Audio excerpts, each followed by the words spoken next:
मैं अमरेंद्र कुमार नव भारत क्लासेस में आपका स्वागत है। बीपीएससी टीचर का क्वेश्चन सॉल्व किया जा रहा है। आप लोग जो परीक्षा दिए थे इस समय टेस्ट सीरीज में, उसका क्वेश्चंस आज आपको जो है डिस्कशन किया जा रहा है। और आप देखेंगे जीएस के क्वेश्चंस। और जीएस के क्वेश्चंस में आप देखिए, पहला क्वेश्चन जो आ रहा है आपका 62 नंबर। 62 नंबर का क्वेश्चन है। और ये क्वेश्चन है, निम्नलिखित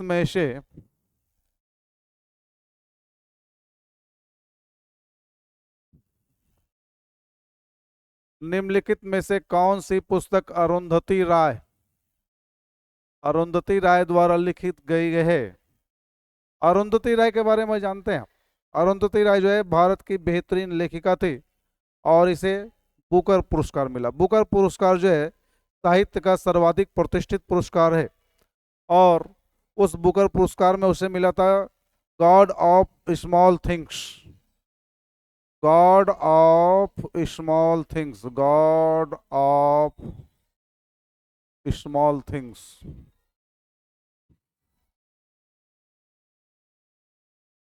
ठीक है। और ये पुरस्कार था बुकर पुरस्कार। साहित्य का प्रतिष्ठित पुरस्कार है ये।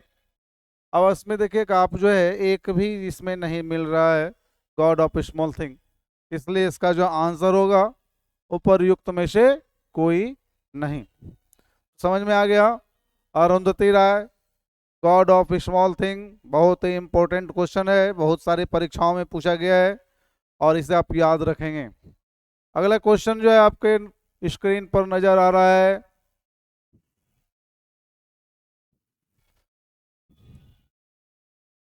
आगा खां कप का संबंध निम्नलिखित में से किस खेल का है। आगा खां। और इसमें जो आपके ऑप्शंस आ रहे हैं टेबल टेनिस, हॉकी, क्रिकेट। तो आगा खां पहले जो ये आगा खां जो है कप, ये हॉकी से संबंधित है। हॉकी भारत का राष्ट्रीय खेल है, इस बात को याद रखिएगा। भारत के राष्ट्रीय खेल में हॉकी है। बहुत सारे बच्चे सोचते होंगे क्रिकेट है, ऐसा बात नहीं है। भारत का राष्ट्रीय खेल हॉकी है। और हॉकी से जो है संबंधित बहुत सारे ट्रॉफी हैं, जैसे Nehru trophy, Rangaswamy cup, Azlan cup, lady Ratan Tata cup, Dhyan Chand trophy, है ना। इस तरह के जो है बहुत सारे हैं। चलिए नेक्स्ट क्वेश्चन जो है आप देखिए। नेक्स्ट क्वेश्चन है आपका 64 नंबर। और ये 64 नंबर में जो है आपका भोरताल नृत्य, है ना, में प्रसिद्ध है। सबसे पहले देखिए कि भोरताल नृत्य है कहाँ का और किस समय गाया जाता है, ये किस समय जो है ये नृत्य किया जाता है। और ये है असम का। असम में जो है बिहू, बिहू जो है त्योहार है। और इसी बिहू त्योहार के समय जो है ये नृत्य किया जाता है। और बहुत ही इम्पोर्टेंट क्वेश्चन है। और एक क्वेश्चन भी बार बार पूछा जाता है कि बिहू किस राज्य से संबंधित है। ये क्वेश्चन भी आप याद रखेंगे, है ना। जैसे पंजाब से भांगड़ा है और असम से बिहू है। चलिए नेक्स्ट क्वेश्चन जो है आप आगे बढ़ें और देखिए कि आपका जो है नया क्वेश्चन आ रहा है। संयुक्त राष्ट्र पर्यावरण विकास शिखर सम्मेलन को जाना जाता है। ये संयुक्त राष्ट्र पर्यावरण और विकास शिखर सम्मेलन, ये संयुक्त राष्ट्र जो है यहाँ पर एक नया सम्मेलन शुरू किया है कुछ दिन पहले, कुछ साल पहले। और वो सम्मेलन है पृथ्वी शिखर सम्मेलन, है ना। पृथ्वी शिखर सम्मेलन ये आपके संयुक्त राष्ट्र संघीयों ने द्वारा जो है किया जाता है। और इसमें जो है पृथ्वी के बारे में, पृथ्वी का जो है कैसे उसको आगे बचाया जाए, कैसे जो है किया जाए, इसके बारे में चर्चा होती है। 14 अगस्त 1992 को, है ना, इसमें सबसे पहले इसे आयोजित किया गया था। नेक्स्ट क्वेश्चन आप आइए। 65।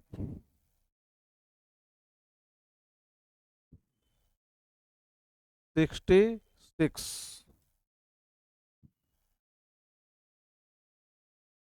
भूकंप की तीव्रता को मापने के लिए कौन सा पैमाना इस्तेमाल होता है?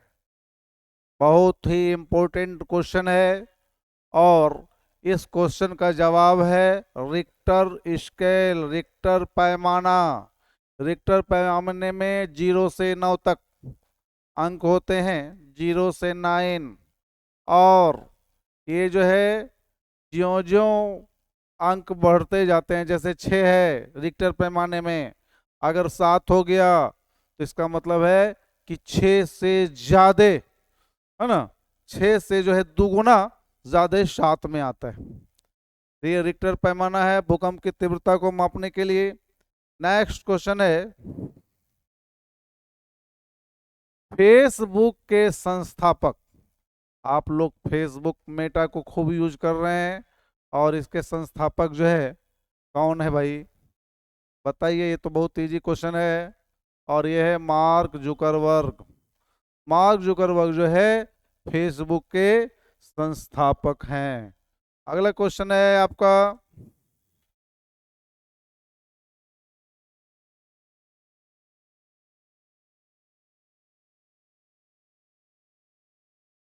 सिक्सटी थ्री है ना,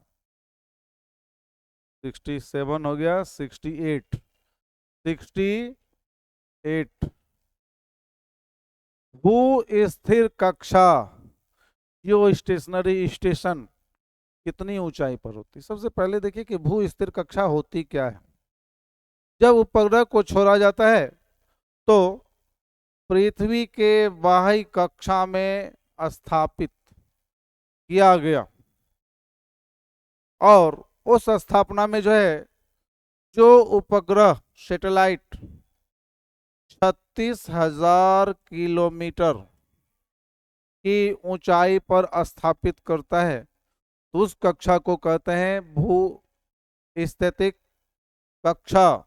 और इसमें अगर कोई भी उपग्रह स्थापित किया जाता है तो पृथ्वी के घूमने के चक्कर के बराबर पृथ्वी का एक चक्कर काटती है, इसलिए जो है वो यहाँ पर से स्थिर रहता है, ऐसा लगता है कि वो स्थिर है। अगर मान लिया जाए पटना के ऊपर स्थापित कर दिया जाए 36,000 किलोमीटर पर, तो वहाँ पर जो है हर हमेशा वो स्थिर ही पटना के समय ही दिखाएगा। तो ये जो है इसमें 36,000 आपको कहीं नहीं है, ये 3600 है। पहली बार अगर आंख देखेंगे और आप जान रहे होंगे तो जो है परीक्षा में तेजी से निपटाने के क्रम में आप 3600 डाल देंगे, तो ये होता ही है गलतियां, इसलिए जो है यहाँ पर इस तरह के ऑप्शन दिए जाते हैं। तो इसमें जो है एक भी नहीं है, और इसका आंसर होगा उपर्युक्त में से कोई नहीं, और इसका ओरिजिनल आंसर है 36,000 किलोमीटर पृथ्वी के ऊपर। नेक्स्ट क्वेश्चन,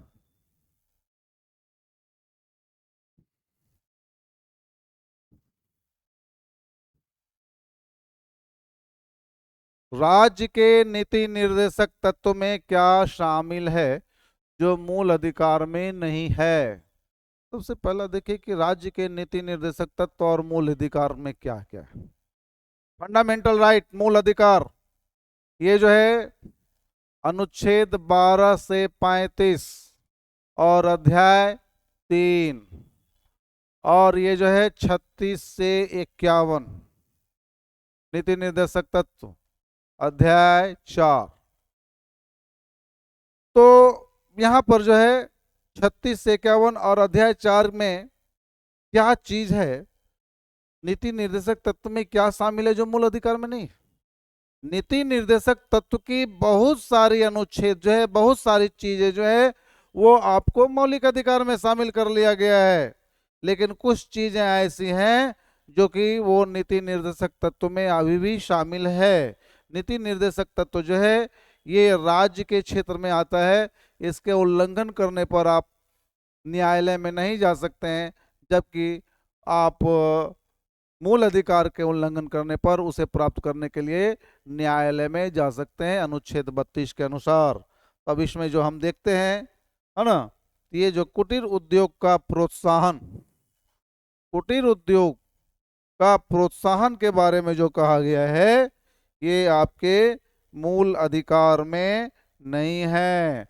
अब देखिए कि कुछ नीति निर्देशक तत्व में क्या चले गए। जैसे पहले जो है शिक्षा का अधिकार वो नीति निर्देशक तत्व में था, और वर्तमान में जो है वो मौलिक अधिकार के अनुच्छेद 21 के ए में आ गया है। ठीक है। और ये जो है कुटीर उद्योग का प्रोत्साहन, कुटीर उद्योग के बारे में जो है कहा जाता है कि ये गांधी जी का सपना था कि प्रत्येक भारतीयों को रोजगार मिल सके, और ये रोजगार के लिए जो है ये किया गया है। ये बहुत ही महत्वपूर्ण है। नेक्स्ट क्वेश्चन आता है आपका पॉलिटी से ही क्वेश्चन है। किस देश के संविधान में भारत की संघीय व्यवस्था को प्रभावित नहीं किया है? देखिए संघीय व्यवस्था को जो है यहाँ पर संयुक्त राष्ट्र, कनाडा वगैरह थे, लेकिन दक्षिण अफ्रीका में से जो है के संविधान से जो है लिया गया है, उसमें संघीय व्यवस्था के बारे में नहीं कहा गया है। वहां पर जो है जो है अफ्रीका से संघीय व्यवस्था का कोई तालमेल नहीं है, इसलिए इसका आंसर हो जाएगा दक्षिण अफ्रीका। ठीक है। संघीय व्यवस्था को सबसे अधिक प्रभावित किया गया है तो वो है कनाडा। ये क्या है? कनाडा। भारत की जो संघीय व्यवस्था जो है, संघ का जो व्यवस्था है वो कनाडा के संघ के व्यवस्था के अनुसार है, वो अमेरिका के संघ के व्यवस्था के अनुसार नहीं है। चलिए नेक्स्ट क्वेश्चन में फिर हम आते हैं, और ये क्वेश्चन है आपका 71। लोकसभा में राज्यों के किस आधार पर सीटें आवंटित होती है? लोकसभा में राज्यों में किस आधार पर सीटें आवंटित होती है? सबसे पहली बात है, देखिए इसमें जो क्वेश्चंस हैं इसका आप आइडिया से भी आंसर दे सकते हैं। तो लोकसभा में जो सीटें आवंटित होती है वो जनसंख्या के अनुसार, जनसंख्या। वैसी बात है भाई, जब लोकसभा है और वहां पर जो है लोक सत्ता है तो लोक क्या हो गई? वो जनसंख्या हुई, और जनसंख्या के आधार पर ही जो है उसके सीटों का बंटवारा किया गया है। अभी जो है लोकसभा में सीटों का बंटवारा जो है 1971 की जनगणना के अनुसार है, और अभी वर्तमान में लोकसभा की सीटों की संख्या कितनी है जरा आप बता सकते हैं? वर्तमान में लोकसभा में सीटों की संख्या कितनी है? वो है 543, 443। 2 सीटें जो है वो एंग्लो इंडियन के लिए दिया गया था, जो कि उसे भी संविधान संशोधन द्वारा हटा दिया गया है। और अधिकतम सीटों की संख्या जो है 5 और बढ़ा दीजिए, वो हो जाएगा 550। अब एक क्वेश्चन आपके लिए, ये 5 सीटें जो है आखिर क्यों बढ़ाई गई है? ये 5 सीटें आखिर किस लिए है? इसका जवाब जो है आप देंगे। ठीक है। नेक्स्ट क्वेश्चन,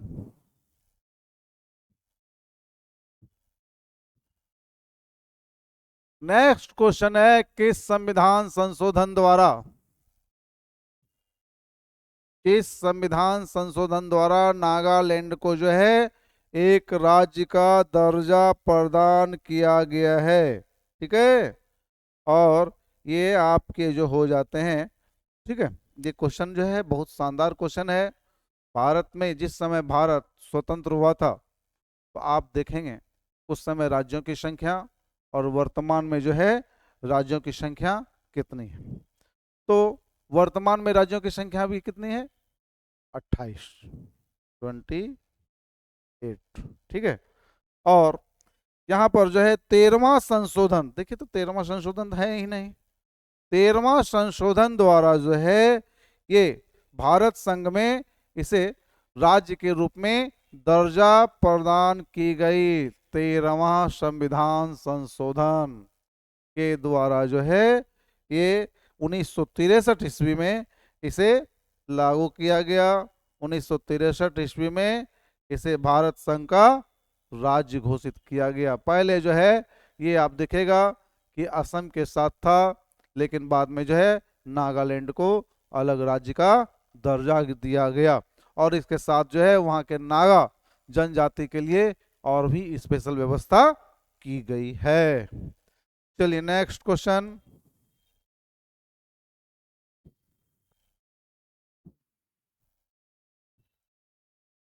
6 से 14 वर्ष के बीच के सभी बच्चों का शिक्षा का अधिकार किस श्रेणी में आता है? अभी जस्ट मैंने इस क्वेश्चन का आंसर बता चुका हूं मैं, और मैंने बताया था कि 6 से 14 वर्ष के आयु के बच्चों का शिक्षा का अधिकार प्रारंभ में जो था वो आपका किस में था? वो राज्य के नीति निर्देशक तत्व में था, और राज्य का नीति निर्देशक तत्व से जो है इसे हटाकर ये मौलिक अधिकार में, फंडामेंटल राइट में कर दिया गया है। इसका क्वेश्चन जो है मैंने अभी जस्ट इसका आंसर बताया था, और ये देखिए क्वेश्चन आपके आ भी चुके हैं।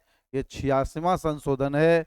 6 से 14 वर्ष के बच्चों को अब जो है क्या फायदा हुआ इससे? 6 से 14 वर्ष के बच्चों को यदि किसी गांव में है, उस गांव में कुछ समूह है या एक भी बच्चे हैं, यदि उसको शिक्षा नहीं मिल रही है तो शिक्षा का मौलिक अधिकार के तहत जो है राज्य का ये कर्तव्य है कि उसको शिक्षा देना होगा। ये उसका मौलिक अधिकार है। अगर मौलिक अधिकार का उल्लंघन करते हैं तो हम राज्य के विरुद्ध न्यायपालिका की शरण में जा सकते हैं। क्योंकि भारत को विकसित राष्ट्र बनाना है तो इसके लिए जो है ये अब अनिवार्य हो गया है।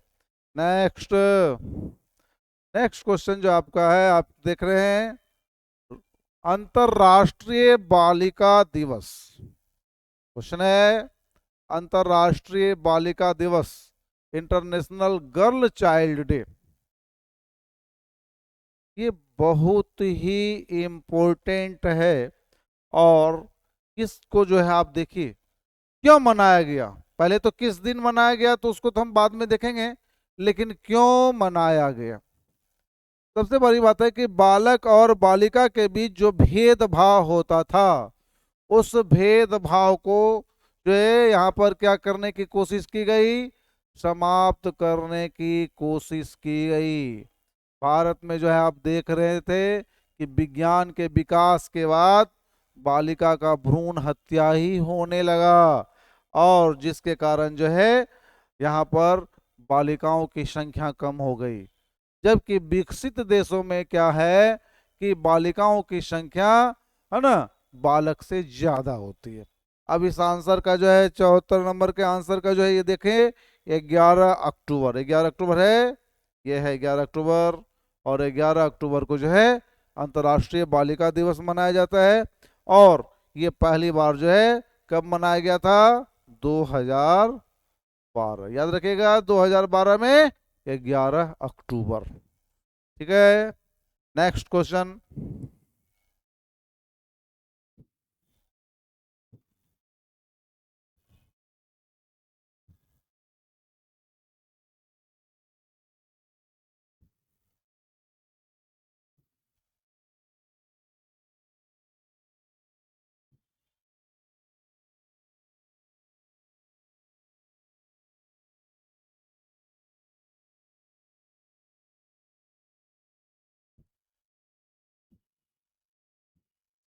सांगपो नदी किस नाम से जाना जाता है?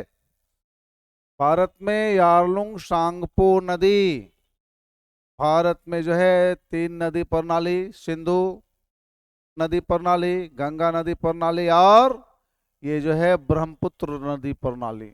और ये ब्रह्मपुत्र को चाइना में सांगपो कहा जाता है। ठीक है, ब्रह्मपुत्र में चाइना को सांगपो कहा जाता है, और ब्रह्मपुत्र को बांग्लादेश में जो है जमुना भी कहा जाता है। तो इसका आंसर हो गया सांगपो नदी। सांगपो नदी जो है ये कहाँ से है ना, क्या कहते हैं, सांगपो नदी को भारत में क्या कहा जाता है? ये ब्रह्मपुत्र कहा जाता है। और ये जो निकलती कहाँ से?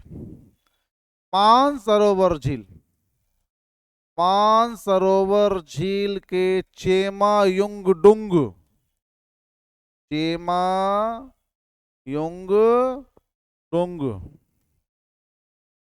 चेमायुंगडुंग, वहां पर जो है मानसरोवर चेमायुंगडुंग ग्लेशियर माने हिमानी, मतलब बर्फ की नदी से ये जो है इसका वहां पर से निकलना होता है। नदी के चैप्टर में बहुत ही महत्वपूर्ण है। मानसरोवर झील से, है ना, 3 नदियां निकलती है। सिंधु भी जो है मानसरोवर झील से निकलती है। चलिए नेक्स्ट, तारे मुख्यतः किससे बने होते हैं? तारे, तारे मुख्यतः किससे बने होते हैं? और इसका क्वेश्चन का आंसर जो है वो है हाइड्रोजन और हीलियम, हाइड्रोजन और हीलियम।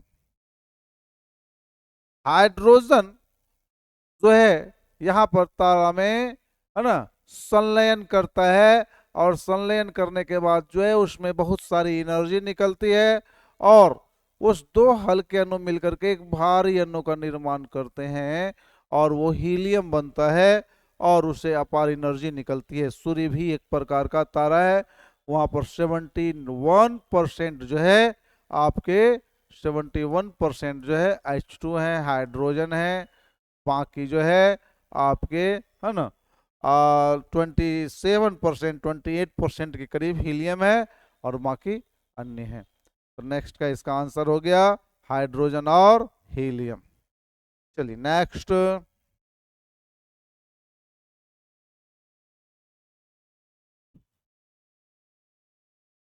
चलिए निम्नलिखित में से कौन सी सीमा रेखा रेड क्लिफ रेखा कहलाती है? बहुत ही शानदार क्वेश्चन, बहुत ही इंपॉर्टेंट क्वेश्चन, और हर परीक्षा में प्राय जो है ये सीमा रेखा के बारे में पूछे जाते हैं। और ये जो है रेड क्लिफ रेखा 1947 ईस्वी में अस्तित्व में आया, 1947 ईस्वी में अस्तित्व में आए। तो अब अंदाज लगाइए भाई 1947 ईस्वी में क्या हुआ होगा? तो 1947 ईस्वी में भारत और पाकिस्तान का बंटवारा हुआ था, और मिस्टर रेड क्लिफ जो है इस बंटवारे के लिए, है ना, जिम्मेदार थे, है ना, उसको सीमा रेखा खींचने के लिए। तो भारत और पाकिस्तान के बीच जो रेखा होती है ना, सीमा रेखा है, वो है रेड क्लिफ। ठीक है, भारत और चीन के बीच है मैकमोहन रेखा। ठीक है, नेक्स्ट,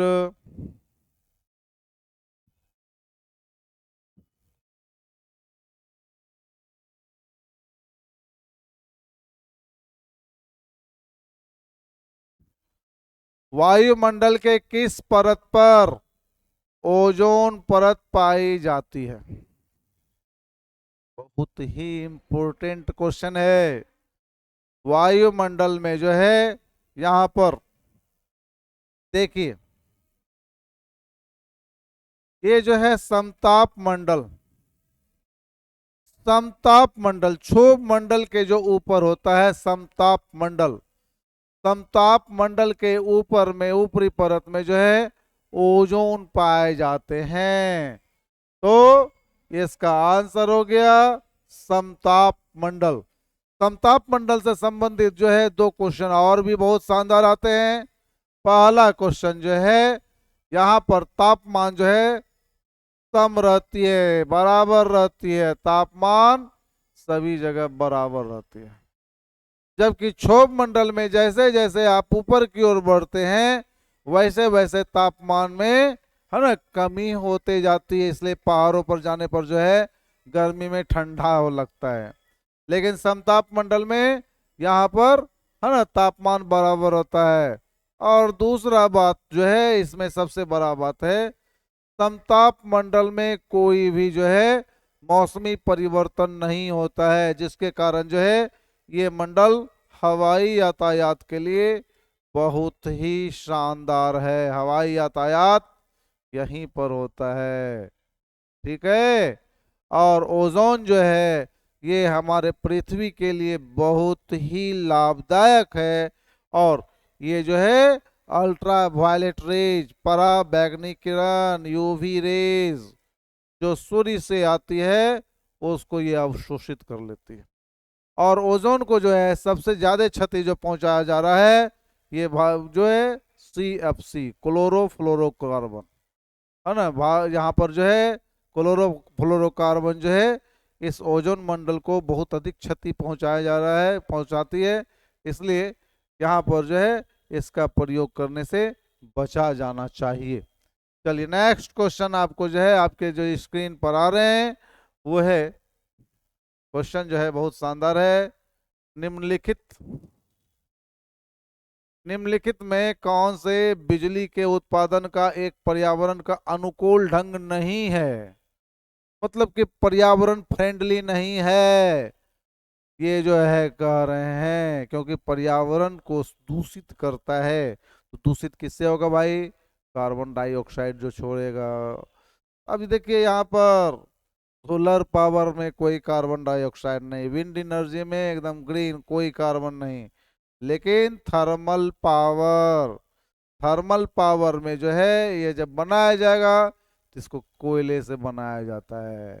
तो कोयले को जलाने के बाद कार्बन डाइऑक्साइड, कार्बन मोनोऑक्साइड जो है ये निकलते हैं और ये जो है प्रदूषित करते हैं वायुमंडल को। तो ये जो है यही इसका सही आंसर हो गया। पर्यावरण के प्रदूषित करने वाला जो है ये है थर्मल पावर। चलिए नेक्स्ट क्वेश्चन जो है फिर हम लोग आते हैं।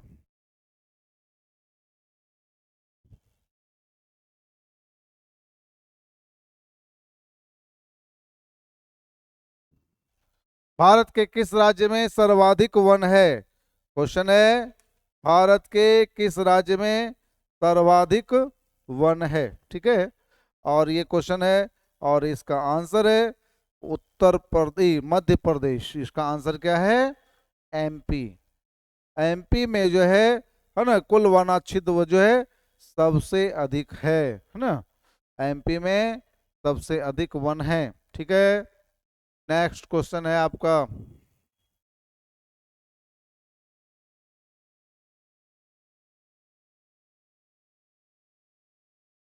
सूर्य का प्रकाश सूर्य का प्रकाश पृथ्वी में कितने मिनट में पहुंचता है? बहुत ही इंपॉर्टेंट क्वेश्चन, ठीक है। सूर्य का प्रकाश पृथ्वी में लगभग 500 सेकेंड, मतलब 8 मिनट। सूर्य का प्रकाश जो है पृथ्वी पर 8 मिनट में पहुंचता है। सूर्य से पृथ्वी की औसत दूरी जो है लगभग 15 करोड़ किलोमीटर है। लगभग में मैं बात कर रहा हूँ, ऐसे अगर देखा जाए तो 14.9 से 15.2 करोड़ किलोमीटर के बीच है। और यहाँ पर जो है सूर्य के चारों तरफ पृथ्वी अंडाकार जो है रूप में गति कर रही है, इसलिए ये बढ़ता घटता है। और यहाँ पर जो है इसका उपयुक्त आंसर हो जाएगा 8 मिनट, है ना। 500 सेकेंड 8 मिनट 20 सेकेंड के लगभग जो है होता है, इसलिए जो है इसका आंसर हो गया 8 मिनट। Next question.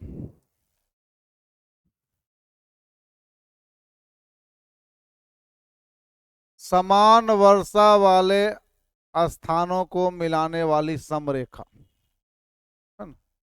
समान वर्षा वाले मानचित्र में जो है समान वर्षा वाले जो है मिलाने वाले, है ना, जो रेखा होती है उसको क्या कहा जाता है? देखिए पहले हम लोग थोड़ा सा छांटते भी हैं और थोड़ा सा इस छांटने में सीख भी जाते हैं। आइसोथर्म, ये धर्म लिखा हुआ है, होना चाहिए थर्म, ठीक है। आइसोथर्म ये जो है नहीं होगा, इसलिए यहाँ पर जो है समान गर्मी वाले के बारे में बताया जा रहा है। आइसोबार मतलब समान दबाव वाले, वायुमंडलीय दबाव वाले में आ गया। लेकिन इसमें जो आएगा आइसो हाइट, ये जो है इसका उपयुक्त आंसर है। समान वर्षा वाले, है ना, समान वर्षा वाले जो है स्थानों को मिलाने वाली जो है रेखा को जो है कहा जाता है समवर्षा रेखा, या आइसो हाइट, आइसो हाइट। चलिए नेक्स्ट जो है, अब हम लोग आगे बढ़ते हैं।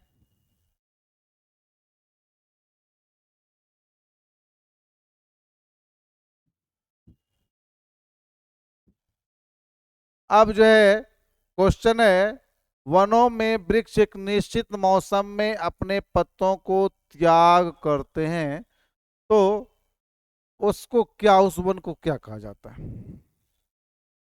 तो इसका उपयुक्त आंसर है, देखिए, पर्णपाती या पतझर, पतझर या पर्णपाती वन, उसको कहते हैं पर्णवाती वन। सदाबहार वन में जो है, यहाँ पर सभी दिन एक ही तरह के जो है मौसम जो है पत्ते जो है रहते हैं, लेकिन पर्णपाती वन में क्या है, ये पत्ता झड़ जाते हैं, है ना। जैसे अभी मौसम जो है अभी आएगा, बसंत ऋतु के बाद जो है पतझड़ आएंगे, पतझड़ के बाद पुनः नए पत्ते आएंगे, और नए पत्ते जो है यहाँ पर उस मौसम के अनुकूल से साल भर रहेंगे। तो इसलिए यहाँ पर ये वन का हो गया कौन, पतझड़ वन। ठीक है। नेक्स्ट क्वेश्चन जो है आपका इतिहास से आ रहा है, लौह स्तंभ, लौह स्तंभ कहाँ स्थित, लौह स्तंभ है क्या, और लौह स्तंभ कहाँ स्थित? लौह स्तंभ जो है ये दिल्ली में स्थित है।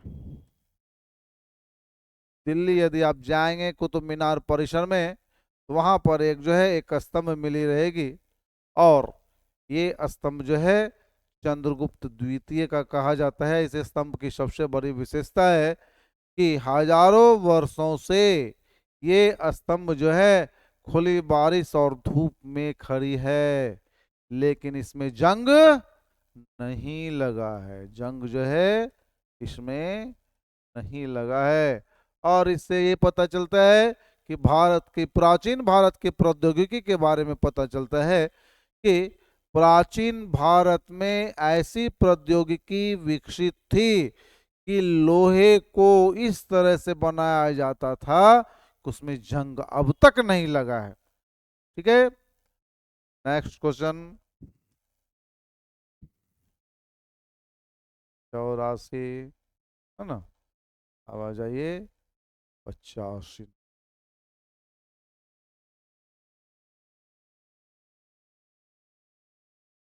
देखिए, निम्नलिखित में से कौन सा विकल्प असहयोग आंदोलन से संबंधित नहीं है? हर हमेशा याद रखिएगा, क्वेश्चन जो है जब आप परीक्षा के प्रेशर में पढ़ते हैं तो नहीं नहीं पढ़ा जाता है, और आपका जो है आंसर गलत हो जाता है। इसलिए जब भी पढ़े क्वेश्चन ध्यान से पढ़ें, असहयोग आंदोलन से संबंधित नहीं, है ना, है।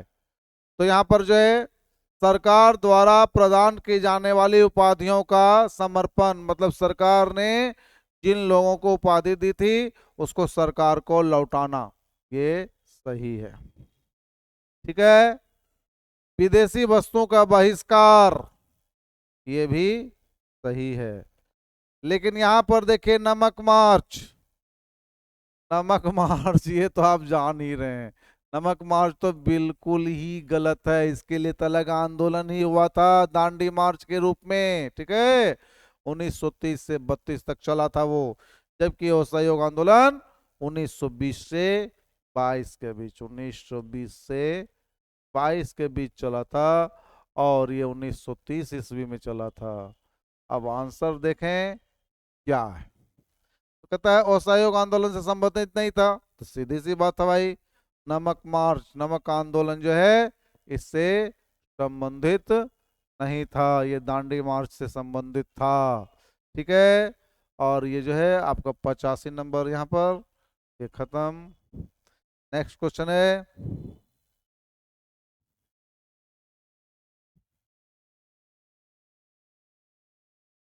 अकबर ने अपने दरबारी संगीतज्ञ के रूप में किसे नियुक्त किया गया? बहुत ही इजी क्वेश्चन है, और यहाँ पर दिया भी गया है ना, तानसेन, तानसेन। अकबर के नवरत्न में, नवरत्न, नवरत्न को नवरत्न तेल मत समझ लीजिएगा भाई। नवरत्न भारत में दो राजाओं में था नवरत्न। पहला जो है ये आपका चंद्रगुप्त द्वितीय के समय उसके दरबार में जो था वो नवरत्न था, जहाँ कालिदास थे।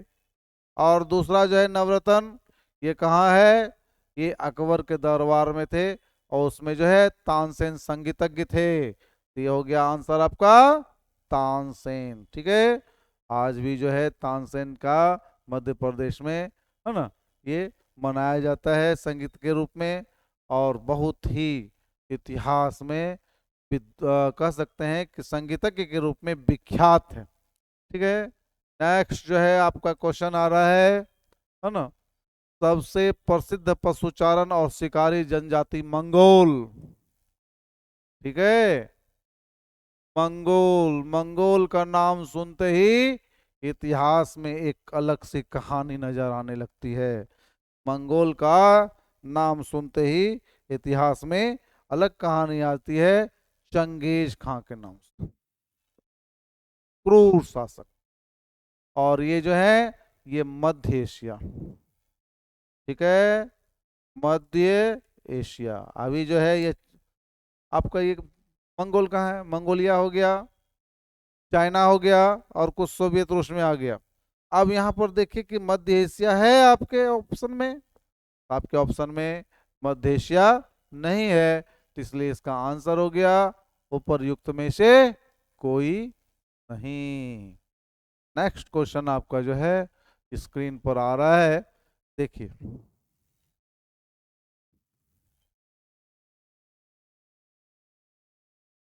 महाबलीपुरम, ठीक है, तमिलनाडु में स्थित इमारतों में महाबलीपुरम का समूह का निर्माण जो है किया गया है, और ये किसके द्वारा किया गया है। देखिए, महाबलीपुरम जो है ये पल्लवों द्वारा किया गया है।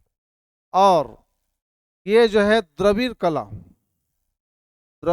का कह सकते हैं प्रारंभिक रूप का जो है आगे बढ़ोतरी का है। महाबलीपुरम जो है बहुत सारे यहाँ पर मंदिरों का निर्माण किया गया। सप्त पैगोडा भी जो है ये, है ना, पल्लवों की कला का देन है। और ये पल्लवों की कला ही जो है उत्कृष्टतम रूप में जब आते हैं तो वो वहां पर कब होते हैं, चोल के टाइम में। और द्रविड़ कला का उत्कृष्टतम रूप जो है वो चोल कला में प्राप्त किया जाता है, और चोल के टाइम में जो है ये बहुत आगे बढ़ जाता है। और द्रविड़ कला का उत्कृष्टतम नमूना का जो है सार कहा जाता है नटराज का मंदिर।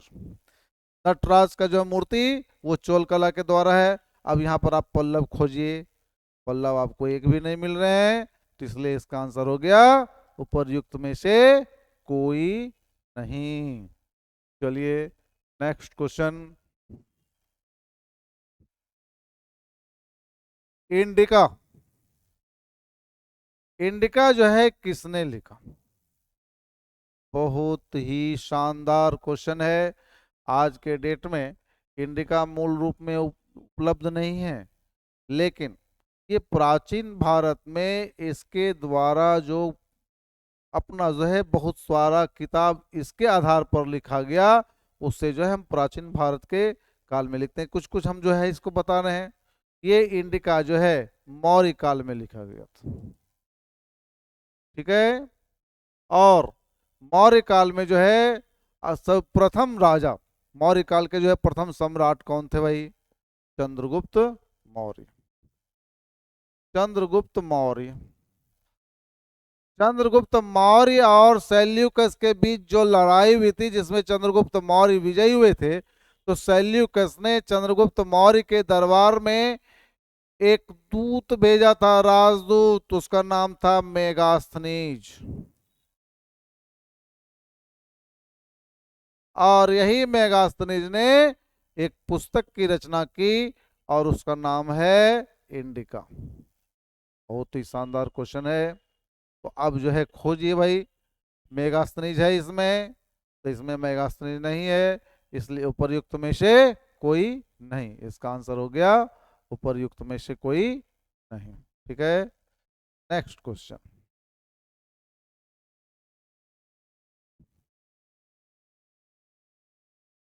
नेक्स्ट क्वेश्चन जो है आपके स्क्रीन पर आ रहा है, और वो है आपके, है ना, पृथ्वीराज चौहान। पृथ्वीराज चौहान को जो है इतिहास में कौन नहीं जानता है। तराइन का युद्ध, और तराइन का युद्ध जो है दोवे 1191 और 1192 में, और 1191 में पृथ्वीराज चौहान जो है विजयी हुआ, और 1192 में जो है इसकी हार हुई, और इसी के हार के बाद जो है दिल्ली सल्तनत की स्थापना हुई। पृथ्वीराज चौहान अजमेर के शासक थे, जिसका जो शासन आपके दिल्ली वगैरह में भी आता है। और इसके जो है पिता का नाम, क्वेश्चन पूछा गया है कि पृथ्वीराज चौहान, चौहान वंशज के पिता का नाम जो है वो क्या था, और वो था सोमेश्वर चौहान।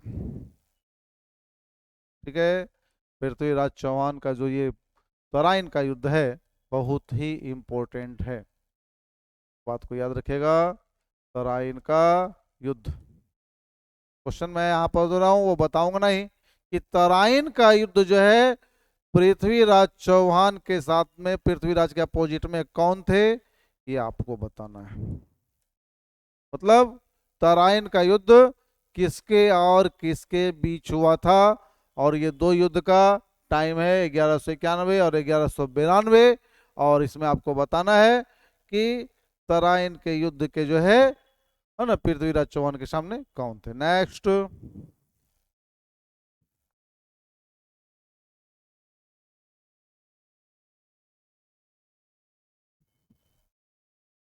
अभी हमने जस्ट जो है महाबलीपुरम की जो है क्वेश्चन किया, और महाबलीपुरम पल्लवों द्वारा, और यहाँ पर जो है वो क्वेश्चन आ गया है, और उस क्वेश्चन का जो है देखना है कि महाबलीपुरम में जो है किसके द्वारा स्थापित की गई थी, और ये हो जाएगा नरसिंह वर्मन। नरसिंह वर्मन जो है प्रथम महाबलीपुरम को जो है स्थापित किया था, और यहीं से जो है ना, ये महाबलीपुरम आज जो है मंदिरों के रूप में, मंदिरों के शहर के रूप में विख्यात है। नेक्स्ट क्वेश्चन, बहुत ही महत्वपूर्ण क्वेश्चन। कौटिल्य द्वारा रचित प्रसिद्ध पुस्तक, सबसे पहले देखिए कि कौटिल्य है कौन। कौटिल्य, कौटिल्य जो है चाणक्य है, और चाणक्य जो है किसके दरबार में थे भाई, प्रधानमंत्री, बताइए। जस्ट मैंने अभी जस्ट बताया आगे, चंद्रगुप्त मौर्य। और ये चंद्रगुप्त मौर्य और चाणक्य या कौटिल्य द्वारा जो किताब लिखी गई है, उस किताब का जो है नाम है अर्थशास्त्र। लेकिन इस बात को भूल मत कीजिएगा, अर्थशास्त्र जो है आज के डेट में इकोनॉमिक्स जिसको कहते हैं वो नहीं है। ये अर्थशास्त्र जो है राज व्यवस्था की पुस्तक है, राज व्यवस्था, जिसको आप पॉलिटिकल साइंस कह सकते हैं, राज व्यवस्था की पुस्तक है, और विश्व की सबसे नामी पुस्तक है राज व्यवस्था के लिए। ठीक, अब जो है हम पुनः आ रहे हैं क्वेश्चन को, नीचे कर रहा हूं मैं।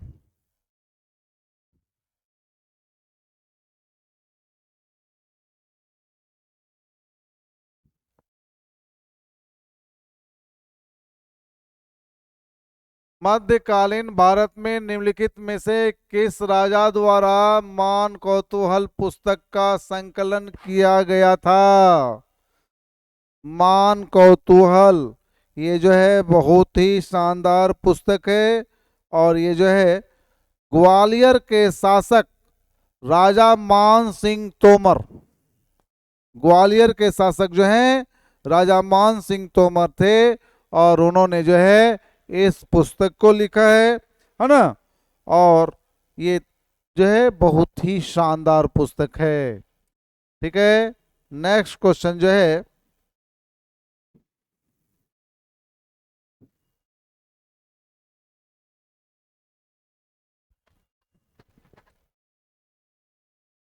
असहयोग आंदोलन के बारे में यहाँ पर पूछा जा रहा है भाई।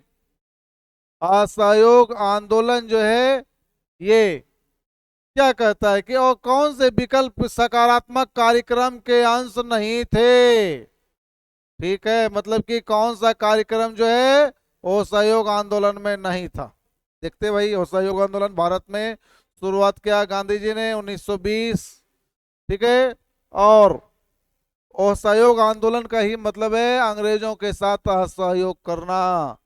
तो असहयोग करेंगे तो विदेशी वस्त्र को जो है विरोध करेंगे तो स्वदेशी का प्रोत्साहन। सबसे बड़ी बात। दूसरा जो है अपने आप में जो है उत्थान। तो भारत में छुआछूत था और इस छुआछूत को जो है यहाँ पर कम करने के लिए, हटाने के लिए जो है ये अस्पृश्यता को हटाना, ये भी इनके जो है थे। हिंदू मुस्लिम एकता, ये तो है इम्पोर्टेंट था, है ना। तो ये जो है आप देख रहे हैं कि भारत में यहाँ पर जो है ये सारा चीज जो है वो सहयोग आंदोलन के समय किया गया था। तो इसमें से ऐसा आंसर होगा कि इस सकारात्मक कार्यक्रम का अंश नहीं था, इसमें एक भी नहीं है। इसमें जो है क्या हो जाएगा, उपर्युक्त में से कोई नहीं। इसका आंसर हो गया उपर्युक्त में से कोई नहीं। नेक्स्ट।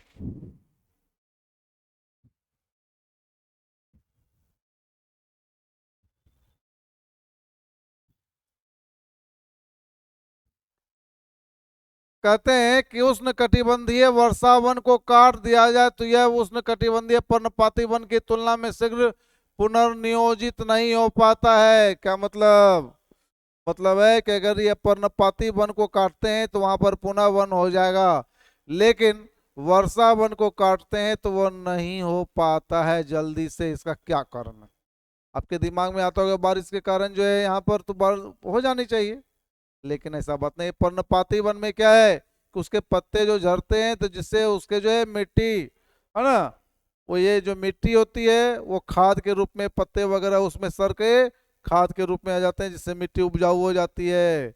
जबकि वर्षा वन में क्या होता है कि अगर काट देंगे तो ऊपर का लेयर बारिश के कारण, जो तेज बारिश के कारण बह जाएगी और उपजाऊपन जो है उसमें कम हो जाएगी, इसलिए वह पुनः जल्दी से नहीं उग पाएगी।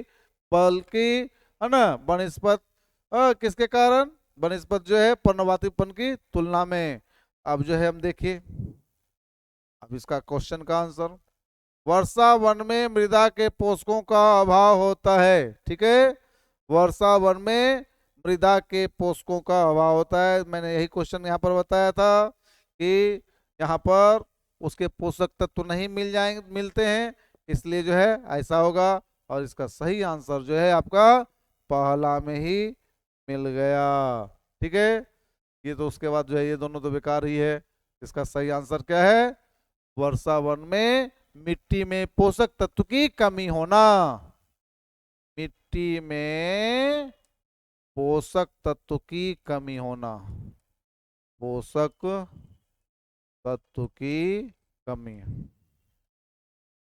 क्यों भैया? इसलिए कि इसमें जो है पत्ती सर गल करके वहां पर ऐसा नहीं कर पाते हैं। चलिए नेक्स्ट। नेक्स्ट क्वेश्चन जो है आपके स्क्रीन पर आ रहा है।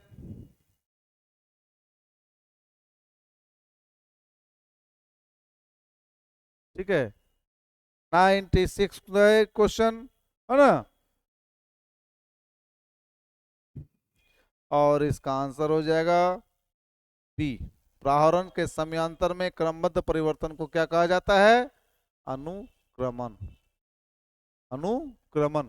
एक क्षेत्र में प्रारोहण का समयांतर को क्रमबद्ध रूप में कहा जाता है अनुक्रमण। चलिए,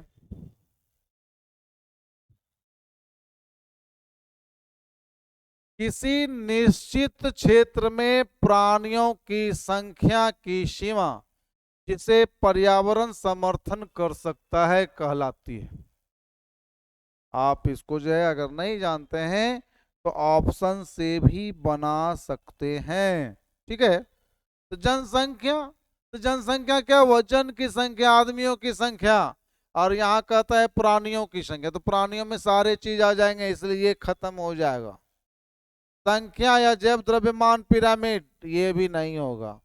वाहन क्षमता, ये आपका जो है इस तीनों में उपरयुक्त है, इसलिए इसका सही आंसर हो गया वहन क्षमता। ठीक है, नेक्स्ट क्वेश्चन।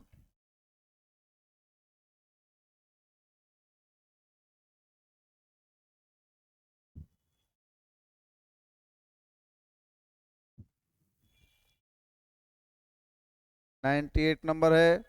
और यहाँ पर क्वेश्चन जो आता है कि विश्व पर्यावरण सुविधा का आरंभ हुआ था, विश्व पर्यावरण सुविधाओं का आरंभ हुआ था, और इसका जो आंसर आपके पास है वो है 30 अक्टूबर 1991 ईस्वी में, इसमें जो है पर्यावरण सुविधा का जो है आरंभ हुआ था। ठीक है, नेक्स्ट क्वेश्चन।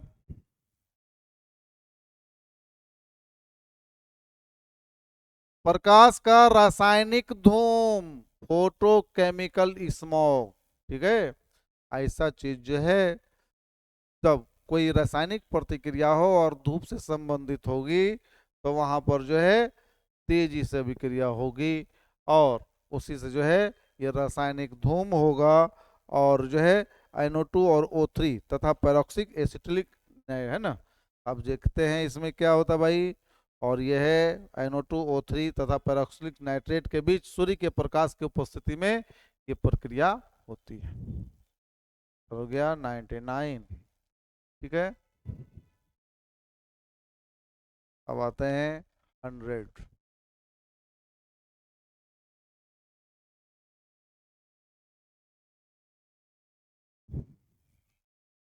देखिए 100 पर हम लोग पहुंच चुके हैं। 100 पर पहुंचने के पहले जो है मैं आपको एक संदेश देना चाहता हूं। ये नव भरा भारत क्लासेस जो पटना में स्थित है, और ये जो है अभी वर्तमान में बीपीएससी के क्षेत्र में बहुत ही बेहतरीन टीम के साथ उतरी हुई है।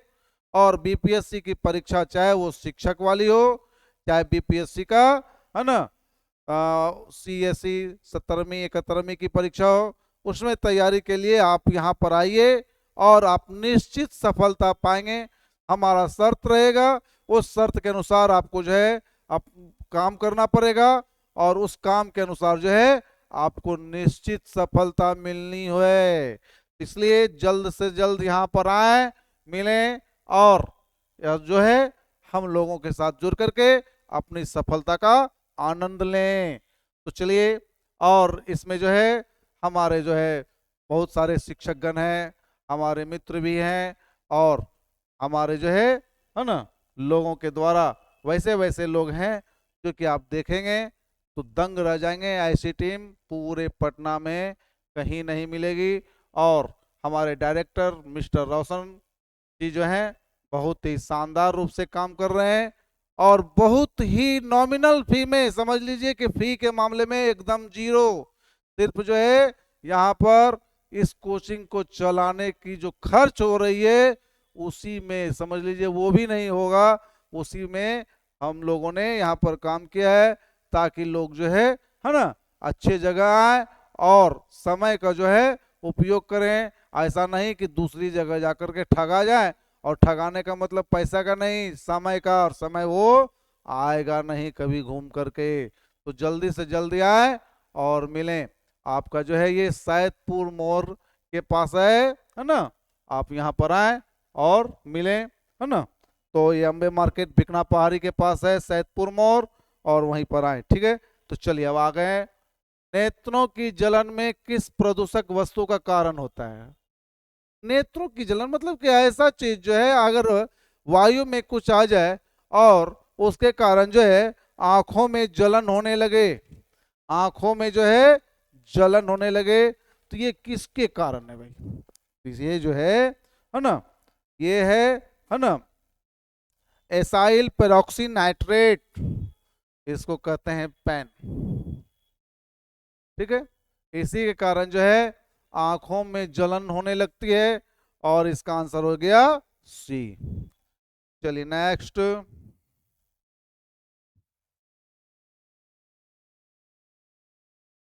कौन सी द्वितीयक वायु प्रदूषक है? द्वितीयक वायु प्रदूषक मतलब जो प्राथमिक है, प्राइमरी के बाद जो है सेकेंडरी होगा। तो इसमें जो है आपको ऐसा एक भी चीज नहीं है जो कि द्वितीय जो है प्रदूषक है। CO2 तो डायरेक्ट हो गया, वायु को प्रदूषण करता है, शीशा भी उसमें है ही, धुंध भी आ ही जाता है। तो इसमें जो है उपर्युक्त में से कोई नहीं।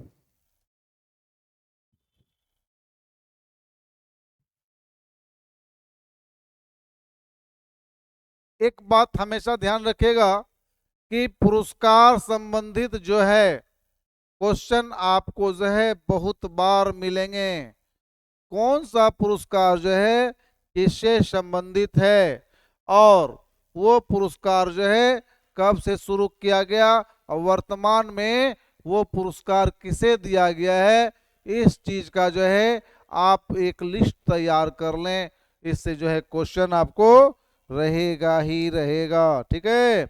और ये जो है यहाँ पर क्वेश्चन है, राजीव गांधी पर्यावरण पुरस्कार। पर्यावरण का मतलब है तो पर्यावरण। तो देखिए भाई, पर्यावरण किसके लिए भाई, वन रोपण, प्रतिभूमि संरक्षण, दूसरा है स्वच्छ प्रौद्योगिकी एवं विकास, वन्य जीव का संरक्षण। ठीक है, ये आपके तीन ऑप्शन है, बाकी तो दो है उधर। तो तीन में देखिए, अगर आपको नहीं आ रहा है तो कटिंग मेथड अपनाया कीजिए। कटिंग मेथड में क्या है, वन रोपण और ये नहीं होगा, वन्य जीव संरक्षण भी नहीं होगा, तो क्या होगा भैया, ये होगा स्वच्छ प्रौद्योगिकी का विकास। चलें अब नेक्स्ट क्वेश्चन की ओर। नेक्स्ट क्वेश्चन जो है आपके आगे,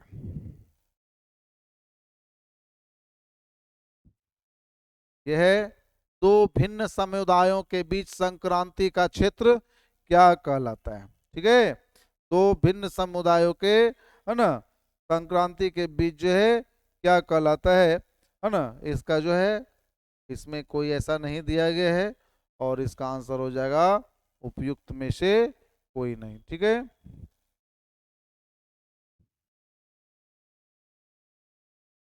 का आंसर है इकोटोन।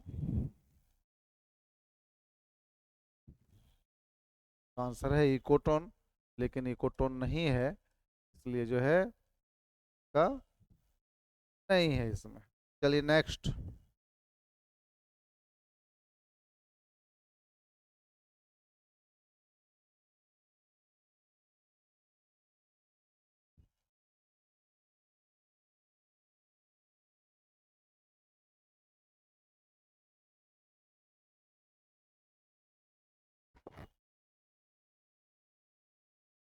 देखिए, पेयजल में उचित से अधिक मात्रा में होने पर क्रोमियम एक संदूषक के रूप में कारक है। मतलब कि क्रोमियम अधिक मात्रा में हो जाएगा तो ये जो है ना, आपको क्या क्या क्षति पहुंचाता है। तो पहला है कंकाल क्षति, दूसरा है गैस्ट्रो इंस्टेंटाइन संबंधित, मतलब गैस से संबंधित, और तीसरा है चर्म और स्नायु स्किन संबंधित है। ठीक है, अब इसमें से जो है अगर हम देखते हैं, ठीक है, तो ये आंसर इसमें जो है ना नहीं आ रहा है, और इसका जो आंसर हो जाएगा उपर्युक्त में से कोई नहीं।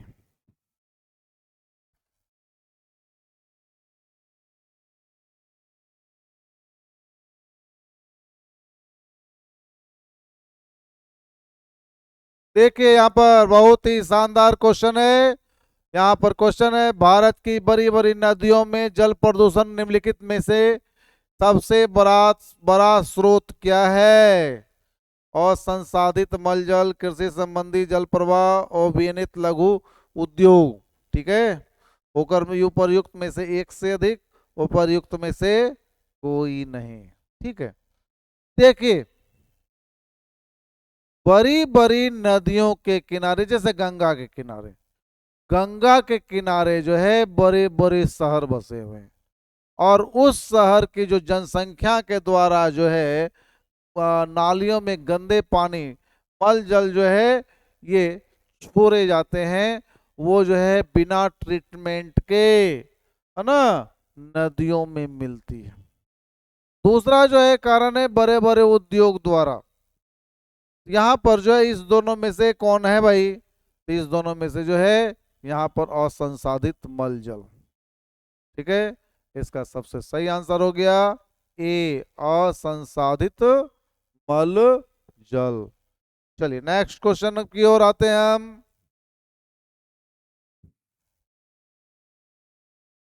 रामसर कन्वेंशन भारत में जिसका एक हस्ताक्षर करता है किसके संरक्षण में विवेकपूर्ण उपयोग से संबंधित है। रामसर एक शहर का नाम है, ठीक है।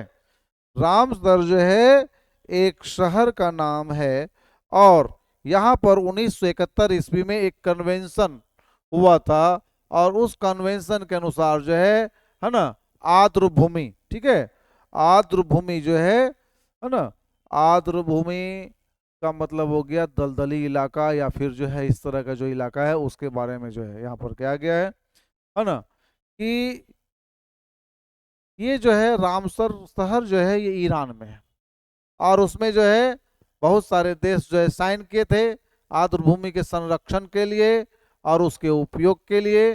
तो अब देखिए इसका आंसर क्या है भाई, तो आर्द्र भूमि है वहां पर ए नंबर में, ए हो जाएगा इसका आर्द्र भूमि। ये साइट है, भारत में बहुत सारे साइट्स हैं आर्द्र भूमि के संरक्षण के लिए। चलिए नेक्स्ट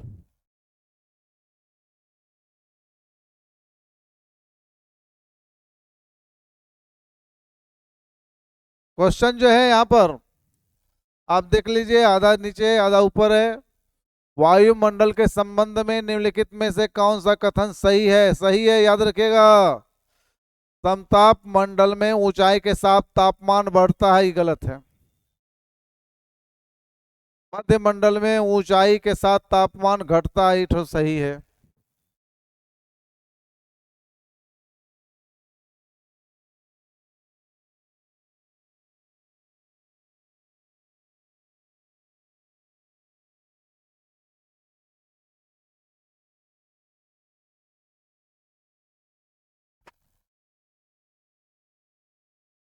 वायुमंडल का न्यूनतम तापमान मध्य मंडल के ऊपरी भाग में दर्ज होता है, ये भी लगभग सही है, -100 डिग्री हो जाता है। क्षोभ सीमा ट्रोपोपॉज के बाद समतापी क्षेत्र है, नीचे दिए गए केवल जो है प्रयोग कर सही उत्तर चुनिए। केवल जो है एक दो, केवल एक दो और तीन, केवल तीन और चार और प्रयुक्त में से कोई नहीं, है ना। क्वेश्चन नंबर जो है 107 है, ठीक है, और इसका जो है आंसर है ई, उपर्युक्त में से कोई नहीं।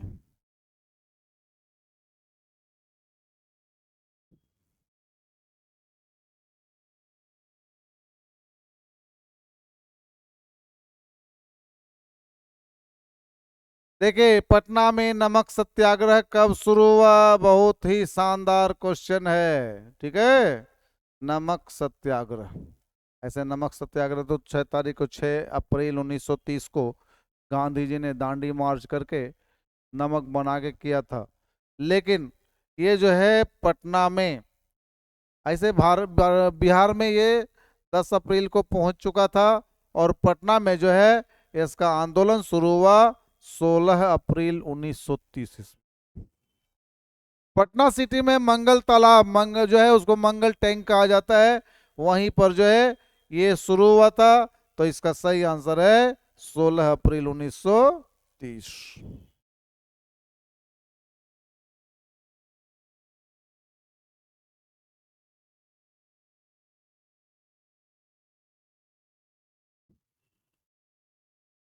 नवंबर 1935 में हजारीपुर में आयोजित तृतीय किसान सम्मेलन किसकी अध्यक्षता में हुई थी? और ये स्वामी सहजानंद सरस्वती है इसका आंसर।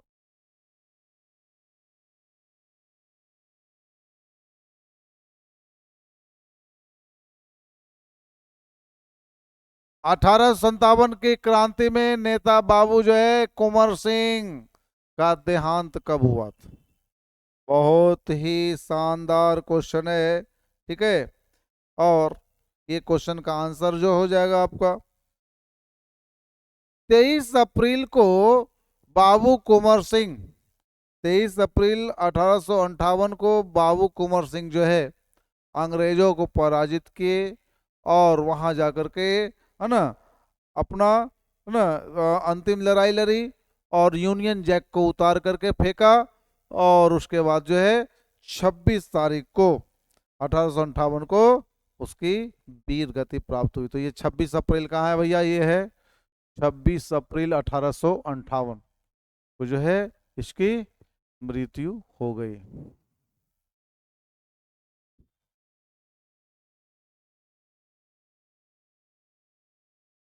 बहुत ही शानदार क्वेश्चन है आपके पास। बिहार राज्य की प्रमुख प्रचलित भाषाओं में आप किसे शामिल नहीं कर सकते हैं? नहीं, नहीं कर सकते, मतलब बिहार राज्य में बोली जाने वाली भाषा ये नहीं है।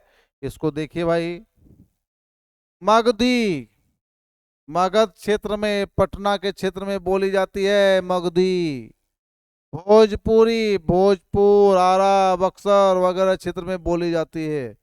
लेकिन अवधी जो है ये अवध में या उत्तर प्रदेश में बोली जाती है। अवधी भाषा में ही जो है आपके रामचरितमानस की रचना हुई, अवधी भाषा में रामचरितमानस।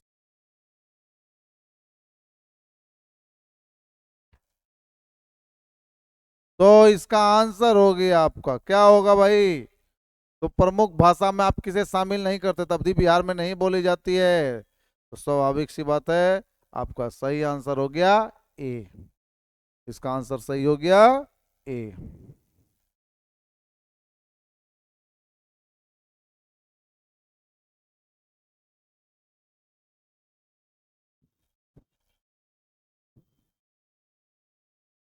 क्वेश्चन, मौर्य साम्राज्य से अशोक, है ना, अशोक ने स्वयं को मगध का सम्राट बताया। अशोक ने बहुत सारे स्तंभ लेख लिखे, है ना, शिलालेख हुए, स्तंभ लेख हुए, छोटे छोटे अभिलेख हुए। अशोक जो है, और जेम्स प्रिंसेप जो है, जेम्स प्रिंसेप,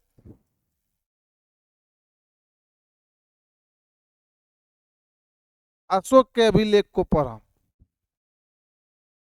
14 शिलालेख, स्तंभ लेख का जो है 7 जगहों में 8 गो मिले, बहुत सारे छोटे छोटे लेख मिले, शिलालेख मिले। तो यहाँ पर जो है अशोक ने स्वयं को मगध का सम्राट बताया, किसमें, है ना, अशोक ने अपने आप को प्रियदर्शी भी कहा। मास्की और गुर्जरा अभिलेख में उसने अपने आप को प्रियदर्शी, प्रियदर्शी, है ना, प्रियदर्शी,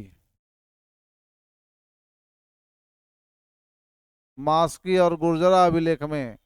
जबकि मगध का सम्राट जो है भाब्रू अभिलेख में, भाब्रू अभिलेख। अब यहाँ देखिए भाई, भाब्रू अभिलेख है किसमें है यहाँ पर? तो यहाँ पर जो है गुर्जरा और लघु स्तंभ है, रोमन देही है, प्रयाग स्तंभ है, ठीक है, और उपर्युक्त में से कोई नहीं, उपर्युक्त में से कोई नहीं, तो उपर्युक्त में से कोई नहीं, तो ये हो गया ए। ई हो गया आपका क्वेश्चन, उपर्युक्त में से कोई नहीं। ठीक है, चलिए नेक्स्ट जो है,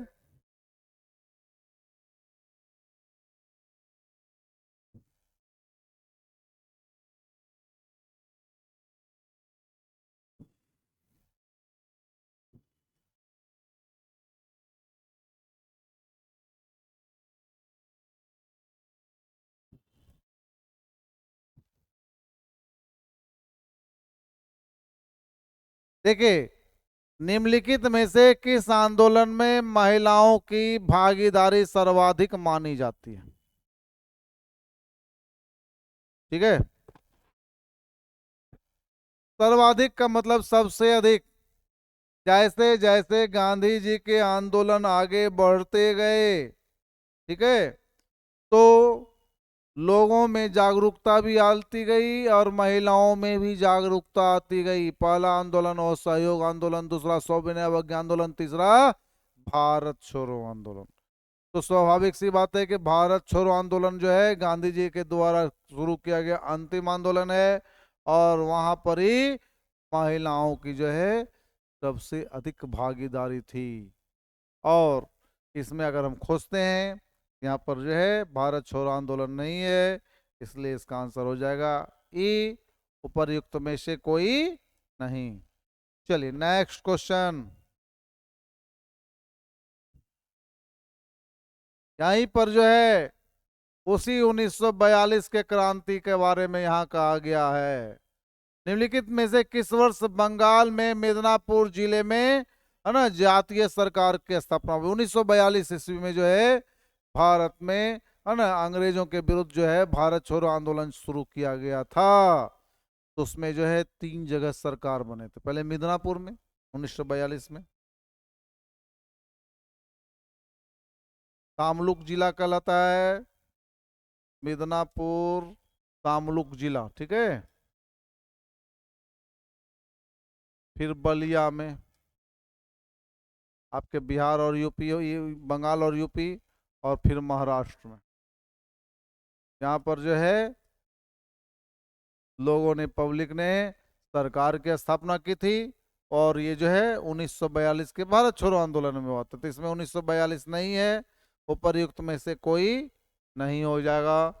और 1942 में हुआ था, इसलिए इसका आंसर हो गया आपका ई। चलिए नेक्स्ट।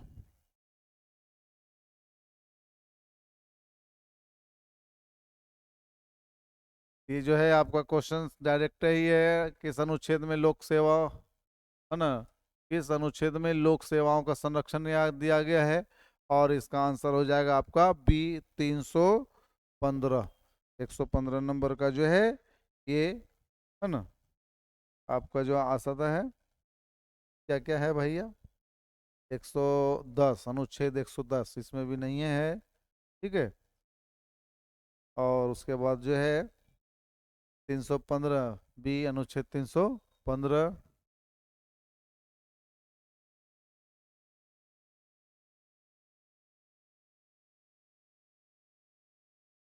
312, ऊपर में से कोई नहीं, है ना, तो इसका जो आंसर है देखिए, क्या कर देते, ठीक है।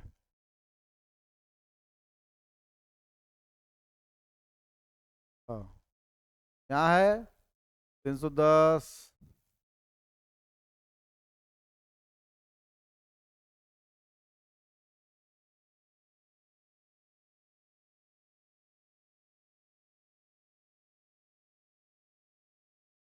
आगे 310, 315, 312, उपर्युक्त में से कोई नहीं, तो इसका आंसर हो जाएगा 311, ठीक है। तो 311 नंबर का अनुच्छेद जो है इसमें नहीं है, इसलिए जो है इसका आंसर हो गया ई।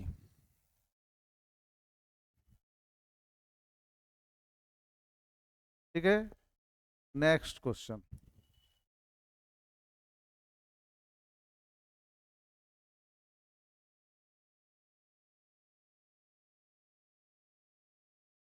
क्या हो गया,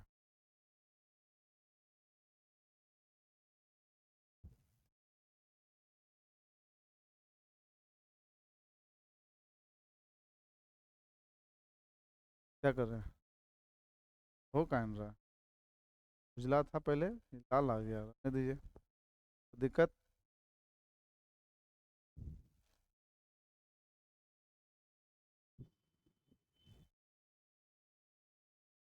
Bharat Ratna doctor B are Ambedkar का कौन सा महापरिना परिनिर्वाण दिवस मनाया गया, कौन सा जो है महापरिनिर्वाण दिवस मनाया गया, ठीक है।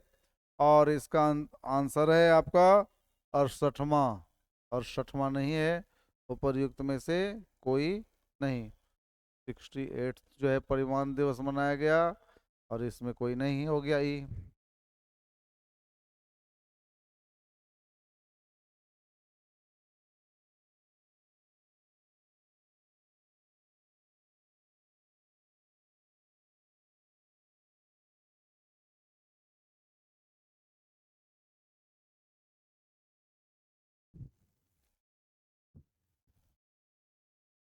देखिए, हाल ही में भारत की तीसरी महिला ग्रैंड मास्टर कौन बनी, तीसरी महिला ग्रैंड मास्टर, और जो है इसका आंसर हो जाएगा आपका, है ना, पहला है वंतिका अग्रवाल, वंतिका अग्रवाल, दूसरा है पद्मनी राउत, तीसरा है वैशाली रमेश बाबू, और इसका आंसर हो जाएगा वैशाली रमेश बाबू, ठीक है।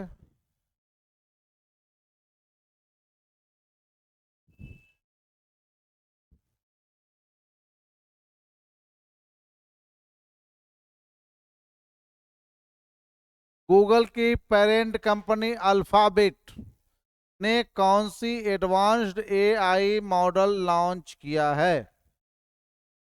अब देखिए, बड़ी बड़ी कंपनियों में जो है जबरदस्त कंपटीशन होता है।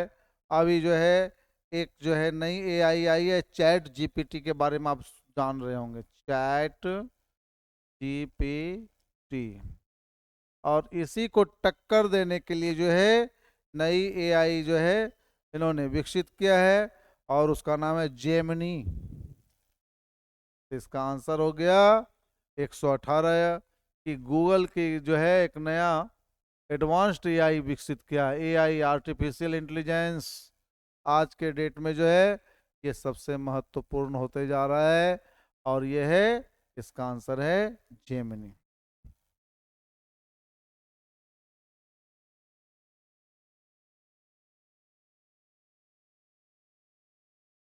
देखिए, करंट अफेयर है कि अग्निशमन सेवा, नागरिक सुरक्षा और होमगार्ड के महानिदेशक पद पर जो है किसे नियुक्त किया गया है?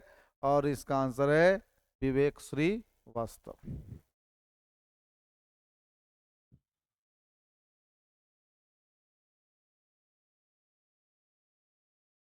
अभी अभी जो है झारखंड के नए मुख्यमंत्री बने हेमंत सोरेन को जो है ईडी ने, है ना, ईडी ने जो पकड़ा, तो यहाँ पर जो है नए मुख्यमंत्री बने, और ये नए मुख्यमंत्री हैं चंपई सोरेन, है ना। और ये नए मुख्यमंत्री हैं क्या कहते हैं, चंपई सोरेन। ठीक है, नेक्स्ट।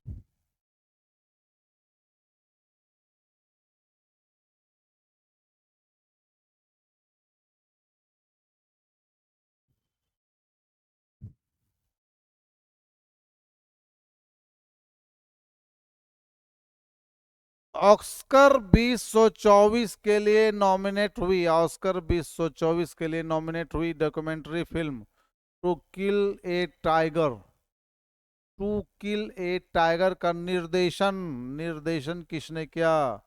भारत में ऑस्कर के लिए डॉक्यूमेंट्री फिल्म जो है नॉमिनेट हुआ है, और कहा जाता है कि उसके जो हैं, है ना, उसके जो है कौन से, है ना, कौन से जो है क्या कहते हैं निर्देशक थे? और इसका जो है निशा पाहुजा, निशा पाहुजा जो है इसके निर्देशक हैं, है ना। और ये जो है फिल्म नाबालिग लड़की की कहानी है, और ये जो है अभी घोषणा नहीं किया गया है, इसका घोषणा जो है मार्च में किया जाएगा।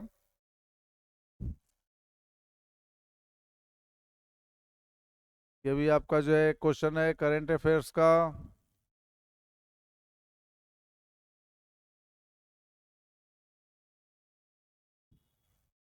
National asset reconstruction company, national asset reconstruction company के प्रबंध निदेशक, है ना, ये जो है कौन हो गए भैया? 122 का है पी संतोष। ये जो है नेशनल एसेट रिकंस्ट्रक्शन कंपनी के प्रबंध निदेशक नियुक्त किए गए हैं। नेक्स्ट जो है,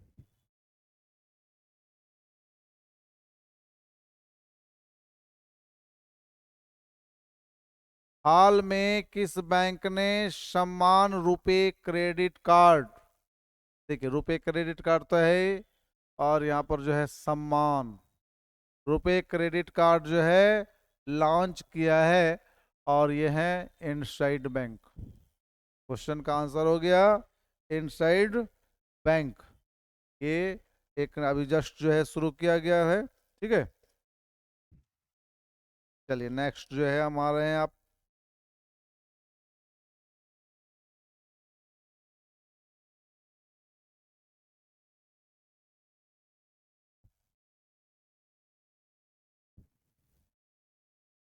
क्वेश्चन है आपका, निम्नलिखित में से किन अस्थाई ऊतकों, टिश्यू, परमानेंट टिश्यू कोशिकाएं, टिश्यू में कोशिकाएं मृत होती है, ठीक है ना, परमानेंट टिश्यू में जो सेल होते हैं वो मृत होती है, और इसका आंसर हो जाएगा स्क्लेरेंटा केमिया।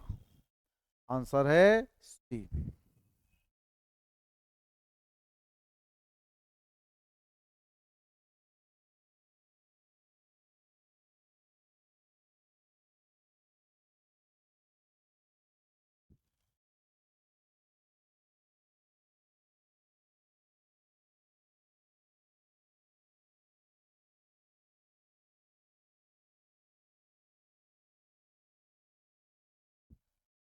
मस्तिष्क का कौन सा भाग मोटर नियंत्रण में महत्वपूर्ण भूमिका करता है? ठीक है, मस्तिष्क का कौन सा भाग जो है ना, मोटर नियंत्रण, ये है अनुमस्तिष्क, सेरिबेलम। सेरिब्रम होता है और सेरिबेलम होता है, यहाँ पर क्या होगा, सेरिबेलम। मिडला ओबला गेंटा तीनों है, ये जो है अनुमस्तिष्क है, और अनुमस्तिष्क जो है ये मोटर नियंत्रण में काम करता है।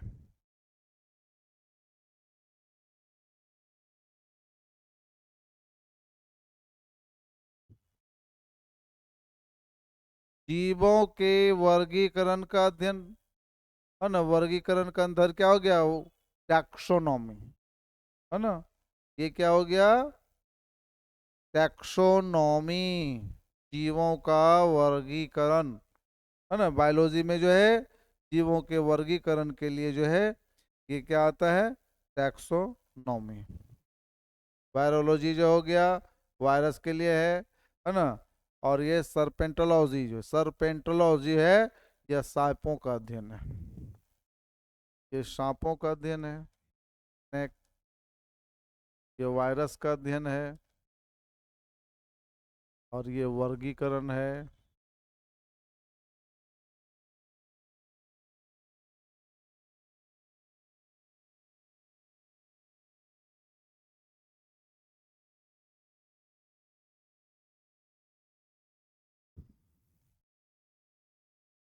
सामान्यतः किस प्राणी की त्वचा में मोरक्को चर्म पाया जाता है?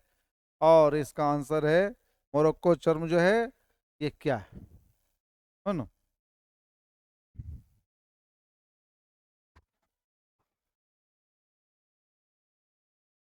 और इसका आंसर है ए, 127 का ए, ठीक है। ये चर्म, ये यहाँ गाय, ठीक है। पहले प्रारंभ में जो है इसी के त्वचा से जो है मोरक्को चर्म प्राप्त किया जाता है, और इससे जो है बहुत सारी सामान बनती है।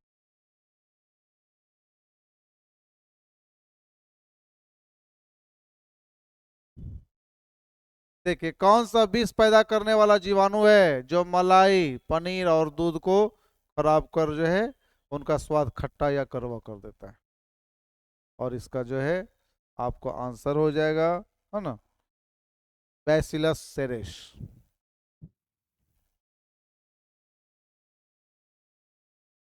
ये है, इसमें जो है ये जीवाणु क्या करते हैं, अम्लीय बना देते हैं, जिसके कारण ये खट्टा हो जाता है, जैसे दूध फट जाता है, यही है बैसिलस सेरेस, ठीक है। और जिसके कारण जो है ये फट जाता है, खट्टा हो जाता है। चलिए नेक्स्ट।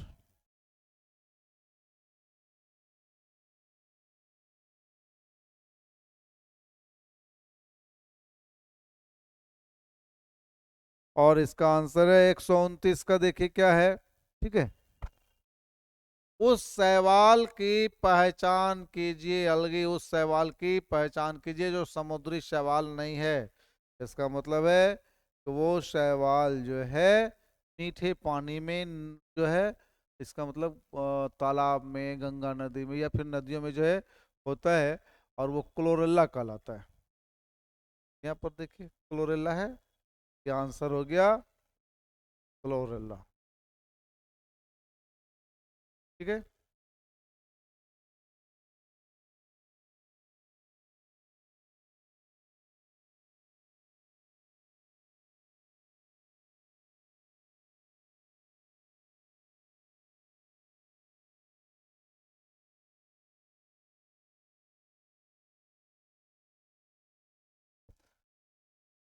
कौन सी ब्रायोफाइट के बारे में सच नहीं है, सच नहीं है?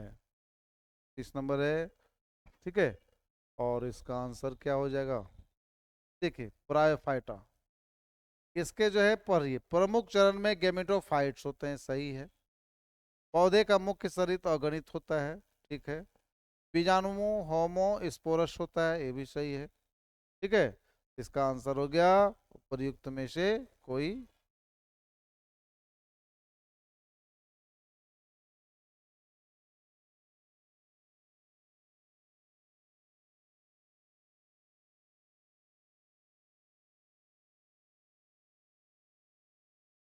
देखिए, संगणक या कंप्यूटर, कंप्यूटर का हिंदी है संगणक, के शब्दावली में एफटीपी को असंक्षिप्त रूप, मतलब कि इसको जो है वाइब्रेशन के, इसको जो है फुल फॉर्मूला ये एफटीपी है ना। एफटीपी क्या है? File transfer protocol. क्या है भाई?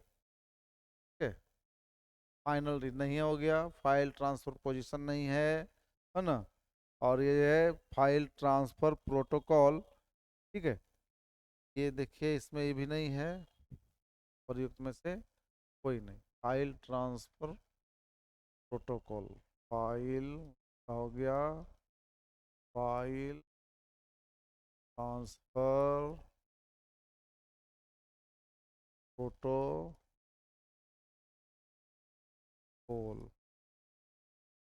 File transfer protocol.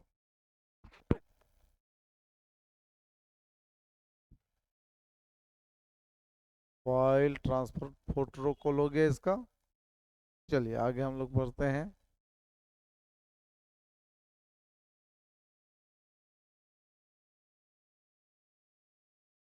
निम्नलिखित में से कौन सी तरंगों को ध्रुवीकृत, ठीक है, नहीं किया जा सकता है? और वो ध्रुवीकृत जो है नहीं किया जा सकता है, और वो है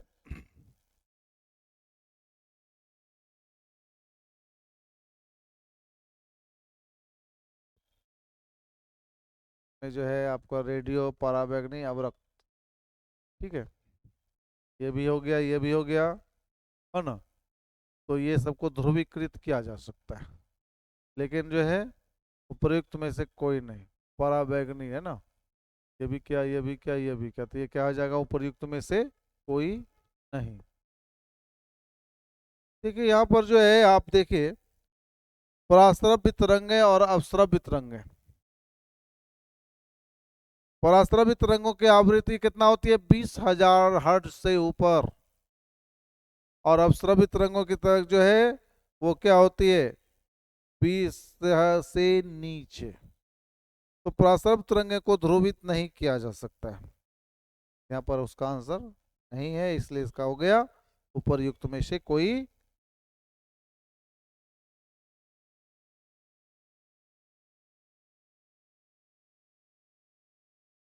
133 नंबर में कौन सा विकल्प विद्युत धारा के तापमान को प्रभाव को उदाहरण नहीं है? ठीक है, मतलब कि विद्युत धारा बहती है तो उसमें जो है तापमान जो है, विद्युत धारा क्या हो गई, विद्युत जो है तापमान में बदल गई, उसका टेम्परेचर बढ़ेगा या घटेगा। तो विद्युत स्त्री, इसमें क्या है, जैसे आप बिजली डालेंगे तो गर्म होगा, तो ये तो होगा ही इसका मतलब। बल्ब, ये भी गर्म होगा, लाइट भी देगा, है ना। अगर बल्ब लगाते हैं 100 वाट का तो आप देखिएगा गर्म भी होता है।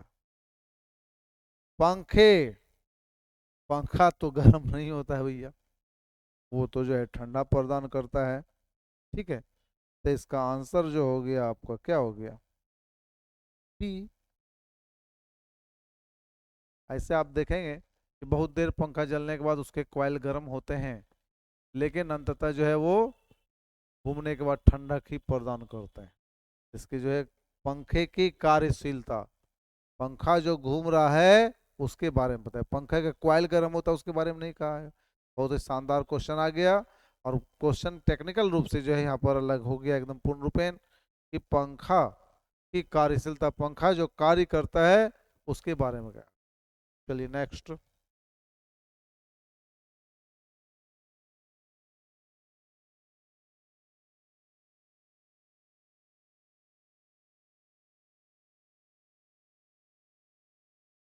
आविष्कार आविष्कारक में आ गया, भाप इंजन के जो है किसने आविष्कार किया था, जॉर्ज स्टीफेंस ने।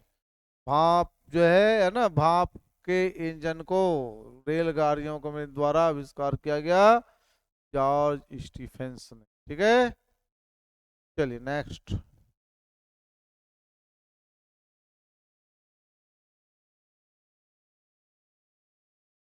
देखिए क्वेश्चन है, यदि तार के माध्यम से प्रवाहित होने वाली विद्युत धारा आई है, ठीक है, यदि तार से तार के माध्यम से प्रवाहित होने वाली विद्युत धारा आई है और इलेक्ट्रॉन का आवेश ई है, तो 30 सेकेंड में प्रवाहित होने वाली इलेक्ट्रॉन की संख्या क्या होगी। इसका सूत्र है आई टी बाय, है ना, ई, आई टी बाय ई, हो गया आई टी बाय।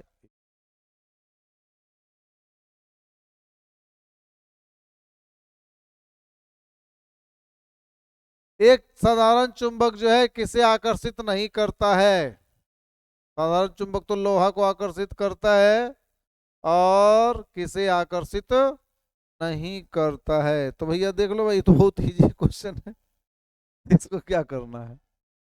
ठीक है, इसका आंसर क्या होगा, सोना।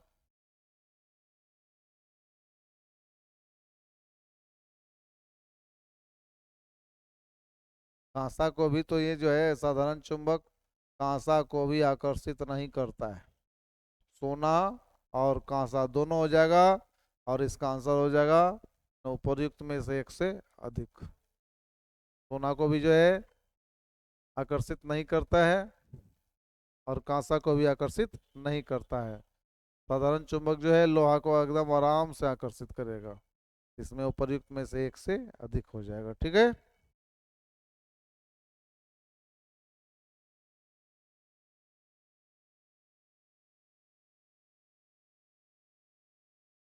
न्यूक्लियर संलयन। यहाँ पर दो चीज होता है, विखंडन और संलयन। संलयन में जो है दो छोटे नाभिक जो है हल्के नाभिक मिलते हैं, माने प्लस, और ये जो है भारी नाभिक टूटते हैं। ये परमाणु बम का उदाहरण।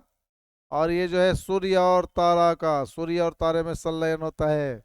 अब यहाँ पर जरा सा देखें, न्यूक्लियर संलयन के दौरान निम्नलिखित में से क्या होता है। न्यूट्रॉन की बमबारी से भारी न्यूक्लियस खंडित हो जाते हैं। ये तो नहीं होगा, खंडित वाला तो विखंडन हो गया। स्वतः खंडित है, ये भी नहीं हो गया, है ना। दो हल्के न्यूक्लियाई मिलकर एक भारी न्यूक्लियाई मतलब न्यूक्लियस बनाते हैं। ठीक है, और ये जो है इसके हिसाब से ये सही हो गया। ठीक है, दो हाइड्रोजन मिलकर के जो है ना, हीलियम बनता है, और उसके बाद बहुत भारी एनर्जी जो है निकलती है। तो इसका आंसर हो गया सी।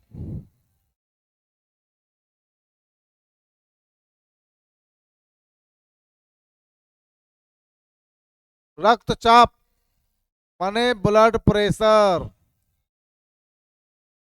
ब्लड प्रेशर मतलब बीपी मशीन। ठीक है, इसको बीपी मशीन भी कहते हैं, लेकिन जो है विज्ञान की भाषा में इसको कहते हैं स्फैग्मोमैनोमीटर। विज्ञान की भाषा में क्या कहा जाता है, स्फैग्मोमैनोमीटर।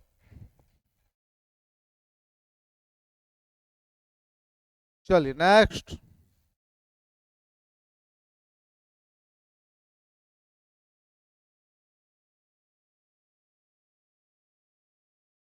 सोना और तांबा।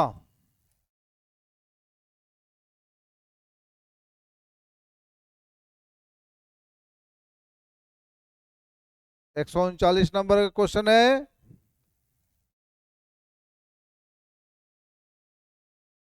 सोना और तांबा पीले प्रकाश को छोड़कर डैश और बैंगनी प्रकाश को अवशोषित कर लेती है।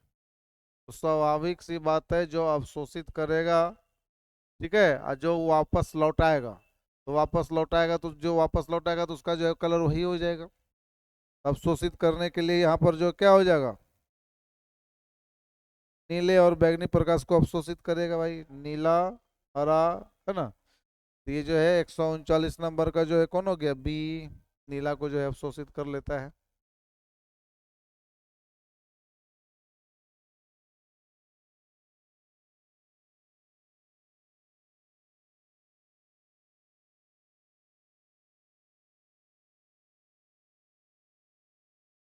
बहुत ही शानदार क्वेश्चन आपके पास। बारिश के दौरान ऊर्जा का किस प्रकार से परिवर्तन होता है?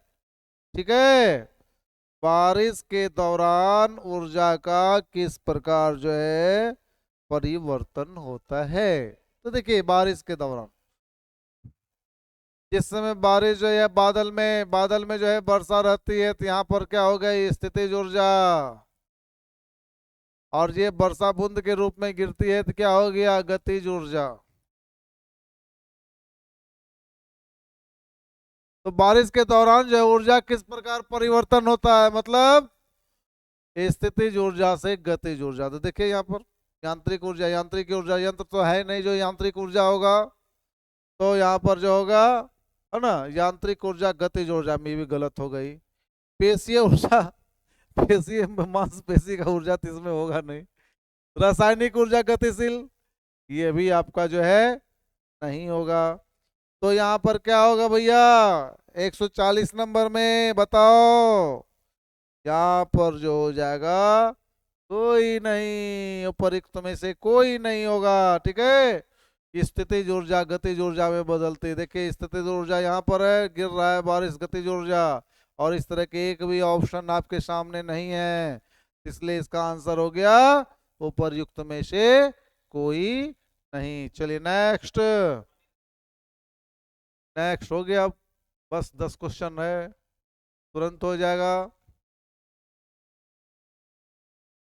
क्वेश्चन नंबर 141, और 141 कहता है ना, कि यदि दो वस्तुओं के द्रव्यमान को 3 गुना कर दिया जाए तो दोनों के वस्तुओं के बीच का बल होगा, है ना, दोनों वस्तुओं के बीच का बल हो जाएगा 3 गुना 3 बराबर 9 गुना। क्या होगा भैया, 9 गुना। चलिए नेक्स्ट,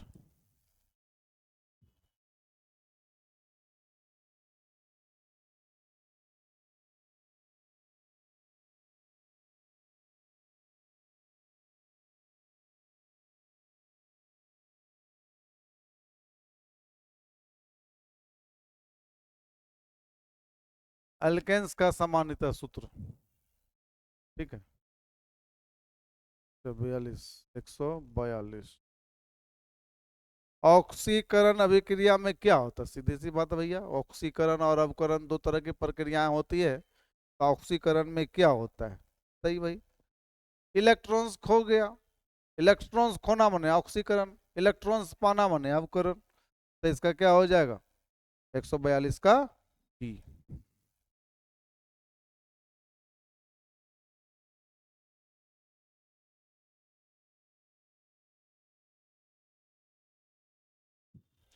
अब आ जाइए 143, अल्केन, अल्केन और अल्केन्स सूत्र।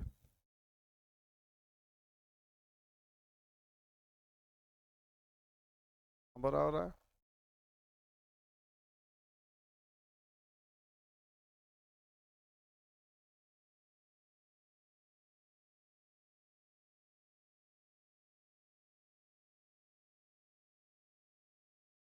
ठीक है, 143 नंबर है ना।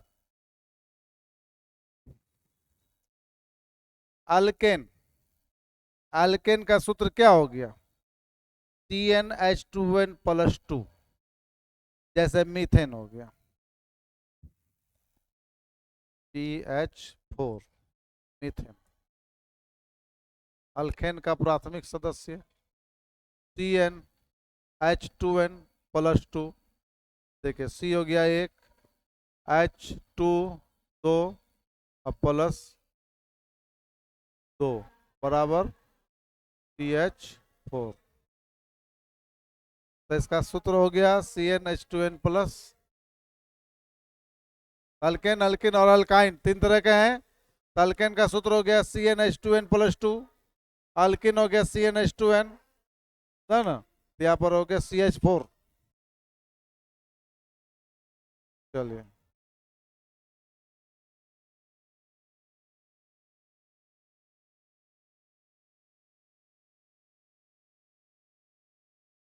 निम्नलिखित में से कौन सा अनाकार ठोस एमोरफस सॉलिड की विशेषता है ना।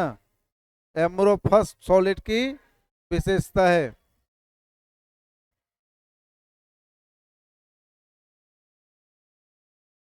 देखिए, तापमान बढ़ने के बाद जो है वो किसी भी रूप में आ जाती है, तो उस तरह की जो है चीजें इसमें खोजिए, एक भी नहीं मिलेगा आपको।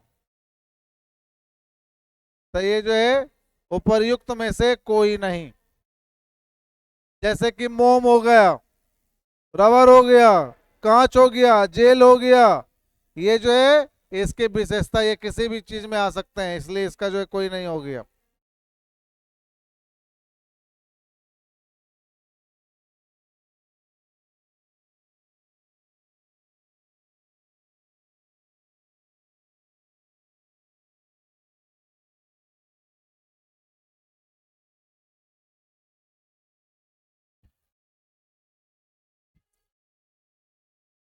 प्रोटॉन और न्यूट्रॉन और इलेक्ट्रॉन, ये तीन चीज होते हैं। देखें नंबर यहाँ पर, Fe के न्यूक्लियस में 26 प्रोटॉन है, 26 जो है प्लस है, और Fe2 प्लस आयन में इलेक्ट्रॉन की संख्या कितनी होगी।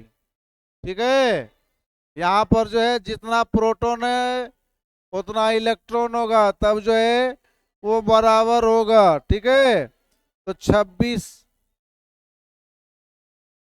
तो 26 जो है यहाँ पर कहते हैं Fe2 प्लस आयन बनेगा, तो सीधी सी बात है कि ये क्या हो जाएगा, 2 प्रोटॉन जो है खोएगा। तो यहाँ पर आंसर हो जाएगा क्या, 24। इलेक्ट्रॉन की संख्या कितनी हो जाएगी, 24।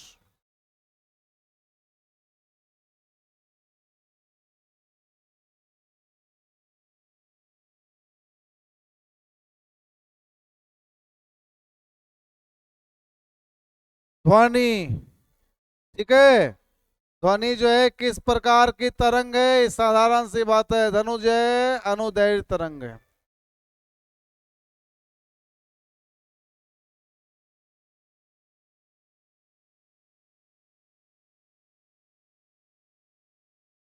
लेड स्टोरेज बैटरी,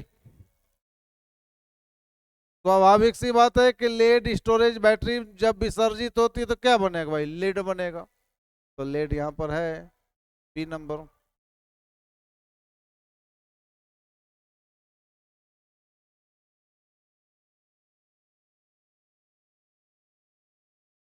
देखिए माँ पौधे के भांति पौधे मिलते हैं भाई, कैसे कैसे, अगर कोई पौधा है तो क्या से पौधा बनेगा भैया, बीज से भी पौधा बनेगा, तना से भी पौधा बनेगा। गुलाब फूल का जो है अगर आप तना को जो है काट करके लगाएंगे तो उससे भी पौधा बनेगा। तो आंसर क्या हो गया, दोनों से। ठीक है, जैसे आम का जो है, आम का बीज से भी पौधा बनेगा, आम का जो है कलम लगाते हैं तो तना से भी बनता है, तो इसका जो है दोनों हो जाएगा। ठीक है, चलिए।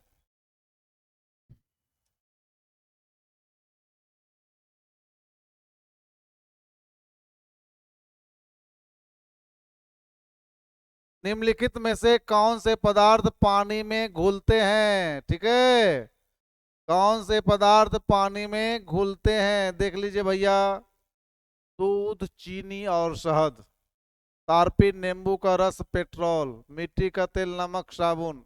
देख लीजिए भाई, तारपीन तेल नहीं घुलेगा, पेट्रोल नहीं घुलेगा, मिट्टी का तेल नहीं घुलेगा, और यहाँ पर जो है पूरा ग्रुप जो है दूध चीनी और शहद ये घुलेगा। इसका आंसर क्या हो गया? ए। 149 का आंसर क्या हो गया? ए। और क्या है? और तो कुछ ऐसा नहीं है। चलिए।